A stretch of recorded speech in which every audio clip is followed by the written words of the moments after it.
nangulal yàlla nangu ay dogalam jëfe ay ndigalam bàyyi ay tereem toppal sab yooneen royal daal ci lépp looy def. alhamdulillahi rabbil alamin wasalaatu wasalaamu ala rasulillah nabiyina muhammadin wa ala alihi wa sahbihi ajmain. mbokk jullit yi assalaamu aleykum wa rahmatullahi wa barakatuhu. ñoo ngi sant suñu borom subhanahu wa taala di julli ci yonent bi sallallahu alayhi wa alihi wa sallam di yëkkati nuyoo di ko jëmale ci suñuy mbokk jullit di yëkkati benn xissa fas ko yéene nettali mu doon ab yóbbal ñeel ndaw yépp rawatina ndaw yi yàlla nattoo ñuy dund ak seeni wayjur ak képp ki nga xam ne yaa ngi mage waaye nag sa wayjur a ngi sa wet ndax wayjur moom dundam aajoowul ci nekk ndaw ay nit a ngi fi nekk ay magi jëm di dund ak seeni wayjur ndax gudd fan yàllaa koy may ko soob. kon lii aw yab la ak ndénkaan bi nga xam te ne mi ngi ñeel képp ku nekk ak sa wayjur. jamono yent bi sallallahu alayhi wa alihi wa sallam dafa am ndaw lu fa nekkoon ñu koy ne alqama nekk ak wayjuram yàlla dogal gune gi feebar ba faatu di këlku. comme ñëpp xam nañu ci jamono yent bi sallallahu alayhi wa sallam ba suñuy jonni yàlla tey yent bi dafa ne bu jullit bi dee faatu su fekkee kaddu gu mujjee ci jëmm ja mooy laa ilaha illallah kooku lu mu metti metti aljanna lay mujje. ñu wër ko sako baat bi munu koo wax ñu woo yenant bi sallallahu alayhi wa alihi wa sallam ki àndandoom ñu ñëw ñu ne kii de diñ ko asa laa ilaha illallah waaye munu koo wax.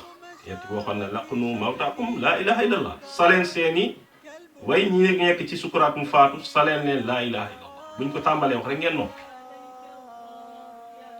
ba loola amee ñu ñëw mënu koo wax yent bi yónnee ci wayjuram mu ñëw mu ne ko wax ma mbiru kii ndax bëgguma nga nëbb ma ci dara.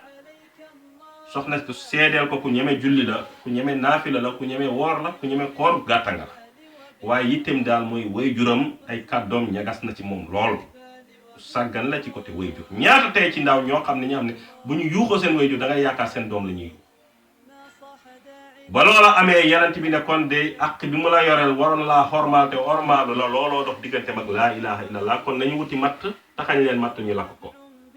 wayjur wi ne déedéet bu leen ko lakk yant bi ne kon jéggal ko mu ne jéggal naa ko. ñu dégg xale bi dina laa ilaha illallah allahu akbar.